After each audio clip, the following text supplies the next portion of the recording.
নারীন্দ্রাজবুদীং সুমদীং করুণগুণাখ্যা পয়্যাপদী প্রজ্জ্বলিত জ্বলন্তীং বন্দামি বুদ্ধং ভবভারতীন্দ্রং নাহি ধম্মো অধম্মো চ যুবসামবিপাকিনো অধম্মাং নিরয়ং নেতি ধম্মপাপেতি সংঘতি এতেনা সস্যভাজিনা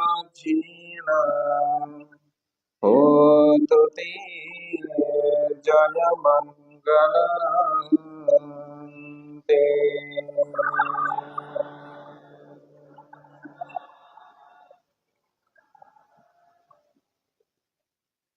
ধর্ম এবং অধর্ম দুটি সমফলদায়ক নয়।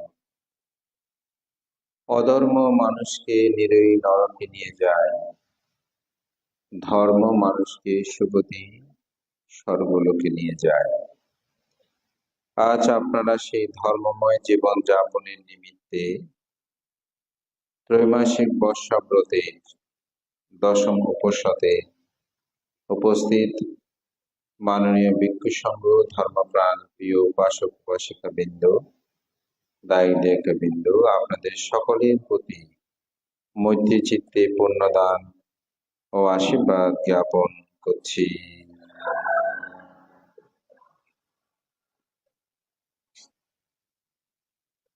ইতিমধ্যেই আমাদের বিহার সংক্রান্ত বিষয়ে আপনাদেরকে কিছু নিবেদনের কথা বলেছেন। তো সাধারণত আমরা 10:30 পর্যন্ত ধর্ম আলোচনা হয়।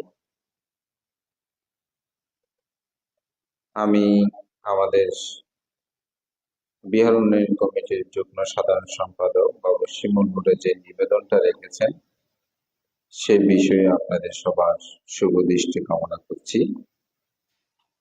বিশেষ করে আমাদের কঠিন শিবর দান নির্ধারিত প্রবরণার প্রথম শুক্রবার অনুষ্ঠিত হয়, যার কারণে সবার অগ্রে আসলে অংশগ্রহণের মাধ্যমে এই জীবদানটা সুসম্পন্ন করতে হয়। তাই আপনাদের সবার শুভ দৃষ্টি কামনা করি। আজকে আমার বিকালবেলা অবশ্যই একটা ধর্ম দেশনা আছে বাকখালী বুড়িসত্য বিহারে। বিনয়রক্ষিত ভিক্ষু সেই বিহার অধ্যক্ষ আমার বাল্য বন্ধু, আমরা একসাথে ভিক্ষু হয়েছে একই সময় একই সময়ে। তো যার কারণে তার বারংবার আহ্বান আমি উপেক্ষা করতে পারিনি। তো সেখানে বিকেলে থাকবো, সেজন্য সকালবেলায় আমি আপনাদেরকে ধর্ম দেশনা করব। আজকের ধর্ম দেশনার বিষয়টা হচ্ছে জগতে বুদ্ধ 4 প্রকারের মানবের কথা বলেছেন। আমি সেই 4 প্রকারের মানব সম্পর্কে একটু বলবো। 4 প্রকার মানব, অর্থাৎ মানুষের মধ্যে 4 ধরনের মানুষ আছে। আমরা সাধারণত ভাগ করি, কেউ মুসলিম, কেউ বৌদ্ধ, কেউ খ্রিস্টান, কেউ হিন্দু, এভাবে ভাগ করি না। কেউ সাদা, কেউ কালো, কেউ পণ্ডিত, কেউ মূর্খ, কেউ উপাসক, কেউ উপাসিকা, কেউ দায়ক, কেউ দায়িকা, কেউ ভিক্ষু, কেউ শ্রমণ, এক একজন এক এক ভাবে আমরা ভাগ করি। বুদ্ধ সেভাবেই ভাগ না করে তিনি পৃথিবীর সমগ্র মানুষকে 4টি ভাগে ভাগ করেছেন। কিরকম? মানুষগুলোর স্বভাব চরিত্রের উপর নির্ভর করে এই ভাগটি করেছেন। অর্থাৎ আমরা কে কিরকম, লম্বা বেটে ফর্সা কালো, এগুলো দিয়ে ভাগ করে নাই। আমি বৌদ্ধ, খ্রিস্টান, হিন্দু এগুলো দিয়ে ভাগ করে নাই।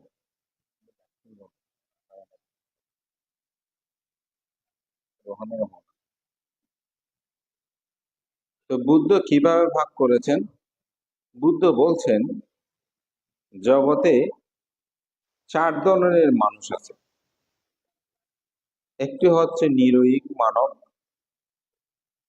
একটি হচ্ছে প্রেত মানব, আরেকটা হচ্ছে অসুর মানব, আরেকটা হচ্ছে পারমার্থিক মানব। নিরীহ মানব কি? তির্যক মানব, আর হচ্ছে পারমার্থিক মানব। এই 4 প্রকারের মানুষের কথা বলেছেন। নিরীহ মানব কি? যেসব মানুষ প্রতিনিয়ত পাপ কাজে নিমিত্ত থাকে, খারাপ কাজে নিমিত্ত থাকে, প্রতিনিয়ত অকুশল কর্ম সম্পাদন করে, অপরের ক্ষতি করে, এবং সে মানুষগুলো তারা পাপ কর্মে উৎসাহিত হয়, হীনচিত্ত পরায়ণ, রাজদণ্ডে দণ্ডিত হয়ে হস্ত পদ ছিন্ন হয়, এদেরকে বলা হয় নিরীহ মানব। অনেক মানুষ আছে না, রাজকর্তৃক দণ্ডিত হয়েছে, মানুষ হত্যা করেছে, চুরি করেছে। তো যারা হাসপাতাল, বিভিন্ন জেলখানায় গিয়েছে, আপনারা সেখানের দৃশ্যপট কি কেউ দেখেছেন? সেখানে যে কিরকম শুনেছি আমি, আপনারা কেউ জানলেই, না যে থাকলে খুব ভালো, প্রার্থনা করবেন যেন যেতে না হয়। আমারও সেরকম। তবে আমি একবার বুদ্ধ পূর্ণিমা উপলক্ষে গিয়েছিলাম। বুদ্ধ পূর্ণিমা উপলক্ষে আমি গিয়েছিলাম। তো সেখানে দেখেছি আসলে আমরা তো মোটামুটি যেখানে নেওয়া হয়েছে ওখানে অনেকটা ভালো রুমের মধ্যে ওদেরকে এনেছে, সবাই সেজে গুজে মোটামুটি এসেছেন। কিন্তু দূর থেকে আরেকটা ফাঁক দিয়ে দেখতেছি শুধু একজনের সাথে একজন দেখা করতে ও কিরকম করতেছে। তো দুঃখ কাকে বলে? তারপর মাঝে মধ্যে অন্যান্য দেশে এই যে প্রকাশ্য দিবালোকে হত্যা করে, হাত কেটে ফেলে, পা কেটে ফেলে, মাঝে মধ্যে এগুলো আমরা ভিডিও ক্লিপসে দেখি। তো এই পাপ কর্মের দ্বারা যারা এই ধরনের শাস্তি ভোগ করে, যারা প্রতিনিয়ত অপরকে অত্যাচার করে, অনাচার করে, লুণ্ঠরাজ করে, এই মানুষগুলোকে বলা হয় নরই মানব। অর্থাৎ নরকের মধ্যে যেরকম তারা দুঃখ ভোগ করে, ঠিক সেরকম তারা হচ্ছে মানব। আর কিছু মানব আছে, সেটা হচ্ছে প্রেত মানব। প্রেত মানব কি? অনেক মানুষ আছে যে পূর্ব জন্মের পুণ্যের অভাবে, খুবই দরিদ্র, খাদ্য অভাবে জীবন যাপন করে। আপনারা কখনো দেখেছেন কিনা জানি না, রাত্রে মানুষ খুব ভালো, আপনারা খাদ্য খেয়ে বিয়ে খেয়ে চলে এসেছেন, তো ডাস্টবিনের ওখানে ওই রাতের খাবারগুলো কিছু কিছু উচ্ছিষ্ট যা থাকে ওগুলো ডাস্টবিনের মধ্যে ফেলে দিয়েছে। আমি অনেকবার দেখেছি, যেহেতু আমরা খুব ভোরবেলা ফাঙে যাই, তো তখন দেখতেছি যে, আমি অনেকবার দেখেছি, তখন ওখানে ওই পলিথিন গুলো খুলে, অর্ধ সেরা তো আছে, ওগুলো ছিঁড়ে ছিঁড়ে ওখান থেকে মাংস, বিরিয়ানি, ভাত এগুলো খাচ্ছিও, আর কিছু সে নিচ্ছে। তো আমি ভাবতেছি, হ্যাঁ, এরও মানুষ, আমরাও মানুষ।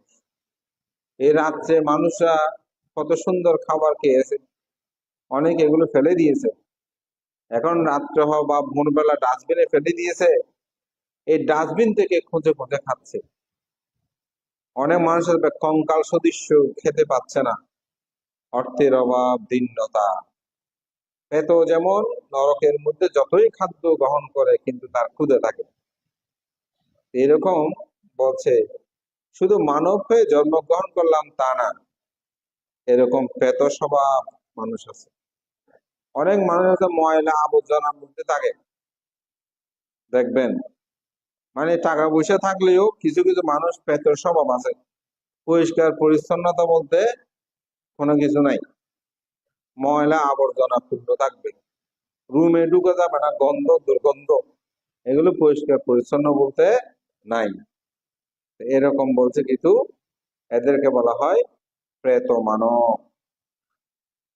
আরেকটি মানব আছে তির্যক মানব, যারা অজ্ঞানী, অবিবেচক, প্রতিনিয়ত মানুষকে অত্যাচার করে, মারামারি করে, কাটাকাটি করে, কথায় কথায় মানুষকে হাত তুলে গালিমন্দ করে। এই ধরনের মানুষ আছে না, খেতে গেলেও ঝগড়া করে। অনেক মানুষ খাওয়ার সময়ও ঝগড়া করে, প্রতিনিয়ত একে অপরের সাথে দ্বন্দ্ব বিবেক নিমজ্জিত থাকে, ভালো কাজে গেলেও ঝগড়া করে। এই বিহার আসলেও বিহারিও ঝগড়া করে, এরকম মানুষ দেখতেছে। এই বসা নিয়ে ঝগড়া, খাওয়া নিয়ে ঝগড়া, চলা নিয়ে ঝগড়া, উঠে নিয়ে ঝগড়া। কি মানে হিংস্র মানসিকতা! কিসের মতো? তির্যক প্রাণী। তির্যক বুঝেন? গরু, ছাগল, কুকুর, বিড়াল, বাঘ, সিংহ, এরকম মানুষ ছাড়া যে প্রাণীগুলো, এগুলোকে বলা হয় কি? তির্যক প্রাণী। তো অনেকে বলে না তির্যকের মতো আচরণ, তির্যকের মতো ব্যবহার করো কেন, এরকম বলে না? পৃথিবীতে এই ধরনের কিছু মানুষ আছে যারা অর্থাৎ কুকুরের মতো আচরণ করে। মানুষ হলেও কিছু কুকুরের স্বভাব মানুষ আছে, মানুষ হলেও কিন্তু সাপের মতো মানুষ আছে, যেখানে সেখানে সে মানে সবল মারার মতন করে কথা বলবে। বুদ্ধ বলছেন এই ধরনের কিছু মানুষ আছে। মিলে যাবে তো? হাসতেছে সবাই, হ্যাঁ, মিলার কথা, কারণ স্বভাব এরকম যে কিছু কিছু মানুষ আছে ঝাগড়াটে। আমার এক পরিচিত ছিল, তাকে নিয়ে আমরা কোথায় গেলে খুব ভয় পেতাম, কারণটা সে কোনো না কোনো ভাবে ঝাগড়া একটা বাধাই দেবে। এখন তার, সে ঝাগড়া করলে তো আর আমরা চুপ করে থাকতে পারি না। এখন তার জন্য আমাদেরও ওই ঝাগড়ায় মিলে যেতে হতো। তো প্রায় সময় আমরা কি করতাম, বলতাম যে ইতে যায় না কেন সূর্য ধরো নগরে বান, ঈদের কোনো কিছু করতে না দিস, মানে যেটা সত্যি। তো টিকিট কাটতে গেলেও সে ওখানে মানে বাধা হতো। আমরা শেষে বুঝতে পারছি যে সে যেখানে দেয় সেখানে সমস্যা করে। তো তাই বলতে তোকে টিকিট কাটতে হবে না, আমরা যাই। কিন্তু সেই কোনো না কোনো সমস্যা করবে। এই ধরনের কিছু মানুষ আছে, আপনি যেখানে নিয়ে যাবেন যান। একে বলা হয় কলহ প্রিয় মানুষ। এরকম কিছু কলহ প্রিয় মানুষ আছে। বিয়ে বিয়ে বাড়িতে গেছে, এই বিয়ের মধ্যে সমস্যা সৃষ্টি করে দিন। হ্যাঁ, খাবার নিয়ে সমস্যা, দলাদলি হয়ে গেছে বরযাত্রী পর্যন্ত। হ্যাঁ, এরকম অনেক বিয়ে হয়েছে না, না খেয়ে চলে আসছে। এবং এটার খেসারত মানুষকে কিভাবে দিতে হয়, এই কিছুদিন আগে বিয়ে হয়েছে, প্রায় 40-50 বছর আগে হবে, হতে পানতে আর ভাইয়ের বিয়ে দিদি আর নাহাই না বুঝি অধিকতর। দেখেন ওর ছেলে নাতি অনেক বড় হয়ে গেছে না, কিন্তু ওই 50 বছরে বাপকে খায়নি তা না, কিন্তু এই অপবাদ থেকে গেছে যে না খেয়ে যেতে হয়, যে কলহ, এরকম কলহ। এই কিছুদিন আগে বছর 5 হবে আপনার মুদনাঘাটের ওই পারে একটা ক্লাবে কি মারামারি কাটা, মানে মারধর হবে। তো এই এই ধরনের কিছু মানুষ আছে যেগুলো কলহ প্রিয়, যারা ঝগড়া বিভেদ করে, এগুলোকে বলা হয় তির্যক মানব। আরেক ধরনের মানুষ আছে, তাকে বলা হয় পারমাত্মিক মানব, যারা দান, শীল, ভাবনা, পুণ্যকর্ম সম্পাদন করে, যারা প্রতিনিয়ত হিতাহিত বিবেচনা করে, জ্ঞান সম্পন্ন, পাপের প্রতি লজ্জাশীল, ভয়শীল, এবং চতুরার্য সত্যকে অবলম্বন করে আধ্যাত্মিক মার্গপথে নিজেদের জীবনকে অতিবাহিত করে প্রতিনিয়ত কায় দ্বারা, বাক্য দ্বারা, মন দ্বারা ত্রিবিধ ধারে পুণ্যকর্ম সৎকর্ম সম্পাদন করে তাদেরকে বলা হয় পারমার্থিক মানব। তাদেরকে কি বলা হয়? পারমার্থিক মানব। তাহলে আমরা কয় প্রকারের মানব দেখলাম? 4 প্রকারের। কি কি? প্রথম হচ্ছে নরৈহিক মানব, অর্থাৎ নরক সদৃশ্য কিছু মানুষ আছে। এই নরক যুক্ত যন্ত্র অনেকে বর্তমানতে জেলখানার কথা বলি না, নরক নরক এরকম শোনেন নাই? শুনেছেন। বর্তমানতে একটা ছোট রুম, ওখানে মাছকে যেভাবে ফাইল করে, ইলিশ মাছ আছে না, ইলিশ মাছকে ফাইল করে না এভাবে উপর দিয়ে, বর্তমানতে এরকম ফাইল করা কার মধ্যে থাকতে হয়। একটু করে পানি ছিটকে মারবে, ওখানে স্নান, এরকম করে চলতো ওই নরক নিরয়ীর মতো। একটা হচ্ছে নিরয়ী মানব। দ্বিতীয় হচ্ছে কি? প্রেত মানব। তো অনেক সম্পদশালী মানুষও এরকম আছে, মানে ময়লা আবর্জনার মধ্যে থাকতে পছন্দ করে, এই ধরনের অনেক মানুষ আছে, তাদেরকে বলা হয় প্রেত মানব। আর এটা তির্যক মানব, যারা সবসময় যাত্রা বিভেদ করে।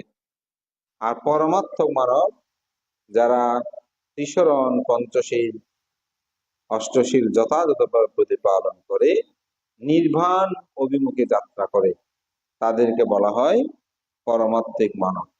তো আপনারা যারা আজকে সবাই এখানে সমবেত হয়েছেন, আপনারা সবাই সেই পরমার্থ মানব পথে যাওয়ার যাত্রী। কেন? আপনাদের মধ্যে কল্যাণ ও চিন্তা চেতনা বিদ্যমান। যদি যথাযথ অষ্টশীল পালন করেন, পঞ্চশীল পালন করেন, শুধু নাম মাত্র না। তো সুতরাং বুদ্ধ এই 4 প্রকার মানবের কথা বলার কারণ কি? কারণ আমরা কে কিরকম এটা জানার জন্য। তো জগতে বুদ্ধ হিন্দু শ্রেষ্ঠ, বৌদ্ধ শ্রেষ্ঠ, ইসলাম শ্রেষ্ঠ, খ্রিস্টান শ্রেষ্ঠ, ইহুদি শ্রেষ্ঠ, জৈন শ্রেষ্ঠ এরকম বলে নাই। অনেকে প্রশ্ন করে না কোন ধর্ম শ্রেষ্ঠ? একটা প্রশ্ন মাঝে মধ্যে প্রায় করে, কোন ধর্ম শ্রেষ্ঠ? আপনি কোথায়ও দেখেছেন বুদ্ধ বলতে বৌদ্ধ ধর্ম শ্রেষ্ঠ অথবা মুসলিম ধর্ম শ্রেষ্ঠ, হিন্দু ধর্ম শ্রেষ্ঠ? এরকম কোন ধর্মের নামে বুদ্ধ শ্রেষ্ঠ বলেন নাই। বুদ্ধ বলছেন মানুষ শ্রেষ্ঠ। কিরকম শ্রেষ্ঠ? কোন ধরনের মানুষ শ্রেষ্ঠ? যিনি পরমার্থিক মানব, তিনি হচ্ছে শ্রেষ্ঠ। সে পরমাত্মিক জগতের যার বিচরণের জন্য যাবেন, সে হবে শ্রেষ্ঠ। সুতরাং আমি বৌদ্ধ, আমি শ্রেষ্ঠ বলে যদি দাবি করি, আমি অমুক, আমি শ্রেষ্ঠ বলে দাবি করি, সেটা কিন্তু হবে না। আপনার আচরণের মাধ্যমে আপনি কি হবেন? শ্রেষ্ঠ হবেন। আমাদের অনেক উপাসক উপাসিকা অমুক বানতে ভালো দেশনা করে, উনি খুব ভালো। অমুক বানতে হাঁটে, সেজন্য বানতে খুব ভালো। অমুক বানতে দুতঙ্গ, সেজন্য বানতে খুব ভালো। অমুক বানতে সিরা কাপড় পরে তালি তালি, সেজন্য ভালো। এরকম করে ভালো আপনারা বলেন। 2 দিন পরে এ ভালোকে এমন ভাবে মাটিতে ফেলেন, সে সে আর মাটিতে জায়গা পায়নি, নিচে ঢুকে যায়। মাটিতে হাঁটার কথা বাদ দেন, সে নিচে ঢুকে যায়। কারণ কেন জানেন? কারণ আসলে আমরা যে ভালো বলি, আমরা ভালোই চিনি না। আমরা যে ভালো বলতেছি, আমরা যে ভালো বলছি, আসলে আমরা ভালোই চিনি না। ও ছোট বাচ্চার মতো। আমি অস্ট্রেলিয়াতে একটা বিশাল বড় মার্কেট, এবং আমার সাথে আমার যারা পরিচিত ওরা সব আছে। একটা ছেলে দেখতেছি সেই ফ্লোরের মধ্যে গড়াগড়ি দিচ্ছে। আমি ওর দিকে থাকা, এত সুন্দর ছেলে, আমি তো ওর কি কোনো অসুস্থ কিনা দেখি শুয়ে আছে একদম এরকম, মা হাত ধরে এভাবে টানতেছে, সে একেবারে শুয়ে আছে। তা আমি একটু দাঁড়ালাম, ওদেরকে বলতে কি হয়েছে, হয়তো এটা দাবি পূরণ ন দেয়, হয়তো নুরে দেয়। দাবি পূরণ সে কি কিনতে চেয়েছে, তো ওটা দিচ্ছে না, সেজন্য ফ্লোরে সে শুয়ে আছে। তো এখন আমি একটু পিছনে এসে একটু অনেক দূরে এসে তাকিয়ে তার দিকে, এত সুন্দর ছেলে, মা ওকে ডাকতেছে, কিন্তু সে উঠতেছে না, তো ওইভাবে শুয়ে আছে। তা আমি মনে হচ্ছে অসুস্থ বা কিছু একটা হয়েছে ধরে মনে করলাম। দেখি পরে ঠিক মা আবার দোকানে ঢুকে উঠে তোকে কিনে দিচ্ছে, সে তাড়াতাড়ি উঠে গেছে, উঠে নিয়ে নিছে। অর্থাৎ তার কি ছিল, ওইটা দাবি ছিল। তো আমরা হচ্ছি ছোট বাচ্চাদের মতো। তো ছোট বাচ্চা কিরকম, একটা খেলনা যদি আপনি দেন নতুনটা, সে সেটা এটা খুব ভালো, এটা খুব ভালো, কিছুক্ষণ পরে সেটা আর ভালো লাগে না। তারপর আরেকটা দেখলে সে বলে যে এটা না। দেখবেন অনেক ছোট পরিবারে হতে বাড়িতে গিয়ে দেখেছি, খেলনা কে খেলনা, বড়দের বান তো যখন দেখে যে শুধু একটার পর একটা খুঁজে। তা আমরা খানিকক্ষণ ওকে ভালো বলি, খানিকক্ষণ ওকে ভালো বলি, কেন? ওই ছোট ও বুঝ যেমন বুঝ দেওয়ার জন্য এক একটা জিনিস দেয়।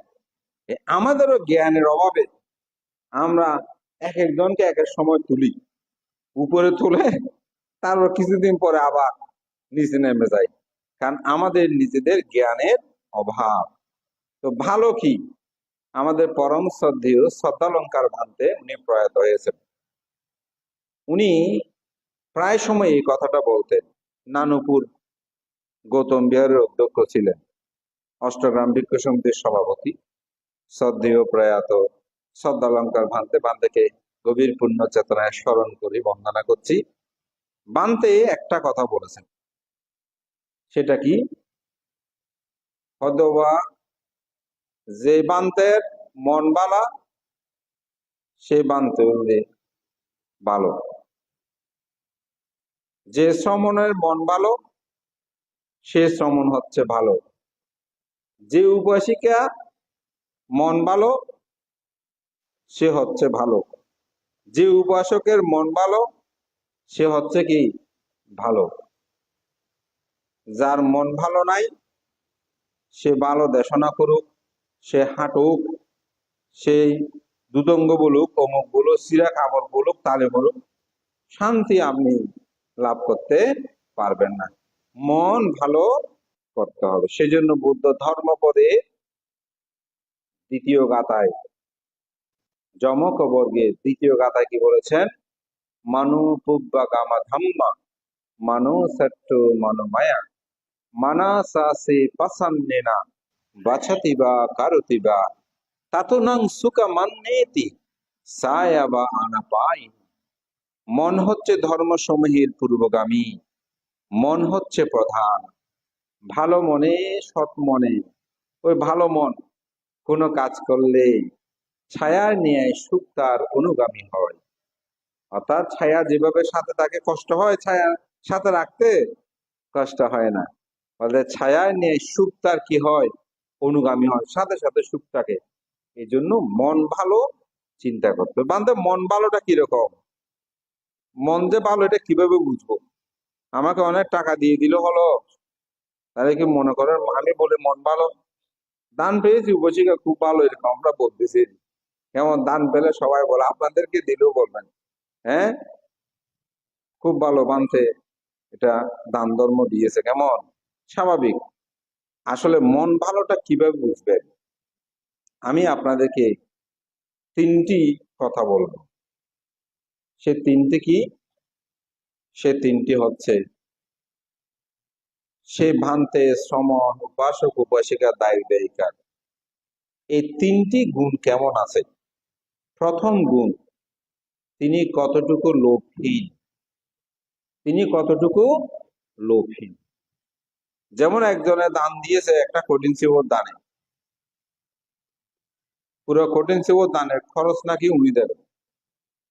তো আমিও শুনে খুব খুশি হলাম, কিন্তু দুর্ভাগ্য আমি সেই শিবর দানে যেতে পারিনি। এখন পরে শুনেছি সেই শিবর দানে যিনি দাতা, তার এক আত্মীয়কে 2 মিনিট বক্তৃতা দিতে দেয়নি কেন? এই জন্য উনি আর কঠিন সেবক দানের সম্পূর্ণ টাকা দেয় নাই। অথচ পুরো কঠিন সেবক দানের টাকা বহন করার কথা ছিল। ওনার অভিযোগ হচ্ছে কি, মানে ক্র্যাশ দিয়েছে, আর ওনার আত্মীয়টা আস্তে আস্তে একটু আসলে দেরি হয়ে গেছে। সবাই এমন অবস্থায় চলে গেছে, ওখানে আর কোনো দায়ককে দিলে উপাসক উপাসিকরা আপনারা যেরকম করেন এরই আমরা মাঝে মধ্যে আপনাদেরকেও নিয়ে চিন্তা করি। তো আমরা অনেক সময় কোনো দায়ক করে আসলে আমরা নতুন মানুষ কর্মজীবী। হ্যাঁ, আপনারা যেমন আমাদেরকে ভয় পান অনুষ্ঠান চলাকালে, আমরা যারা কমিটিতে দায়িত্ব থাকি আরও কিন্তু ভয় পায়, জনগণ খেপে গেলে যে সমস্যা। আমরা চিন্তা করি এখন আর দেওয়া যাবে না, কি হয় না কি হয়। তো এখন ওই চিন্তা করে আসলে ওনাকে আর স্পিকারটা দিতে পারে নাই। এখন এই স্পিকার কেন দেয় নাই দেখি আমাকে ফোন করে, অমুককে ফোন করে, যেহেতু আমার একটা পরিচিত মানতে অনেকখানি কিছু করণ আর এরকম কি। এখন ওনাকে অনেক বুঝালাম যে আসলে দেখুন, 2 মিনিটের একটা বক্তব্যের জন্য কি আসা যায়। ওনাকে তো ক্র্যাশ ট্রেস কিন্তু দিয়েছে, অর্থাৎ কথা বলার সুযোগটা হয়তো দিতে পারে নাই, যেহেতু একটু দেরিতে আসছে। তো ওনার দানটা হবে, উনি কি ভালো? আপনি দান করলে যে ভালো হবে তেমন কথা নেই। দানটি নির্মল, অত লোভহীন ভাবে করেছে কিনা, লোভহীন ভাবে করেছে কিনা সেটা বুঝতে হবে। আমি ধর্ম দেশনা করতেছি, আমার ধর্ম দেশনা যদি লোভ থাকে, কিরকম লোভ? উপাসিকা আমাকে দান দিলে বেশি পুণ্য হবে, আপনার আমাকে শুধু দান দেবেন, আমাকে ছাড়া আর কাউকে দেবেন না, তাইলে হবে এটা? এটা এটা এটা কি দেশনা হবে? দেশনা হবে, কারণ আমার মধ্যে কি আছে? লোভ আছে। টেকনিক যদি অ্যাপ্লাই করে, মানে ওখানে কোনো বুদ্ধি খাটায় দান নেওয়ার জন্য, তাহলে ধর্ম দেশনা হবে না, আমার দানটাও যথার্থ হবে না। সুতরাং লোভহীন হতে হবে, ওই বান্ধাটা লোভহীন কিনা। দ্বিতীয় হচ্ছে দেশ, তার মধ্যে হিংসা আছে কিনা, ওই মানুষটার মধ্যে হিংসা আছে কিনা, এটা আপনাকে দেখতে হবে। মোহ, মিথ্যা দৃষ্টি পরায়ণ কিনা, মোহের মধ্যে আবদ্ধ কিনা। এগুলো যার, সবার তো একেবারে কমে গেছে বলা যাবে না, যার যতটুকু কম মনে করবেন সেই মানুষের মনটা তত ভালো। যে মানুষের যত বেশি, সে মানুষ তত খারাপ। এই মানুষ চিনার উপায় হচ্ছে সেটা, ভিক্ষু চেনার উপায় হচ্ছে সেটা। আর কোনো কিছু দিয়ে আপনাকে চিন্তা করতে হবে না। আমি ভালো কথা বলি, সুন্দর কথা বলি, আমার কণ্ঠ সুন্দর, আপনি মনে করবেন না আমি ভালো। আমি দুতঙ্গ পালন করি বলতেছি, আমি টালি জোড়া কাপড় পরতেছি, আমি হাঁটতেছি, আমি শূন্যের মধ্যে থাকতেছি, আমার আগে বিষয়ে অনেক টাইটেল ডক্টরেট এসেই আপনি ওগুলোকে যদি ভালো মনে করেন, বিপদে পড়বেন। কেন? এক সময় ওই তার কৃত্রিমতা যখন ধরা পড়বে, তখন আপনার অবস্থা খারাপ হয়ে যাবে। আমি এরকম দেখছি, একজন একটা দান করতেছে, তো বলছে কত টাকা লাগবে। প্রথমে বললো 7 লাখ, তারপরে লোকটা 12 লাখ, তারপর 24 লাখ। তো দাতা সাথে সাথে আমার দেখা হলো, হদে বানতে কি, কি ভাই কি কি দান করলাম, হদে বানতে এখন আয় এই একটু বাইতে বাইতে হতে দূরই। ওনার মুখমন্ডল দেখে উনি দান করে মানুষ আনন্দ পাবে ঠিক, সে জায়গায় ওনার যেন দুঃখ সৃষ্টি হয়ে গেছে। তো দান করবেন এমন ভাবে যেন মনে দুঃখ সৃষ্টি না হয়। অনেক মানুষ হয়তো সামর্থ্য নাই, কিন্তু মানুষকে দেখানোর জন্য কর্জ করে দান করবে, কর্জদার করে দান করবে। বুদ্ধ বলেছেন কর্জদার করলে কেমন করে, চিন্তা তৈরি ওর টাকা কিভাবে ফেরত দেব। হ্যাঁ, ধরেন আপনার ব্যাংকে টাকা আছে, তুলতে পারেন নাই, এটা তুলে দেবে।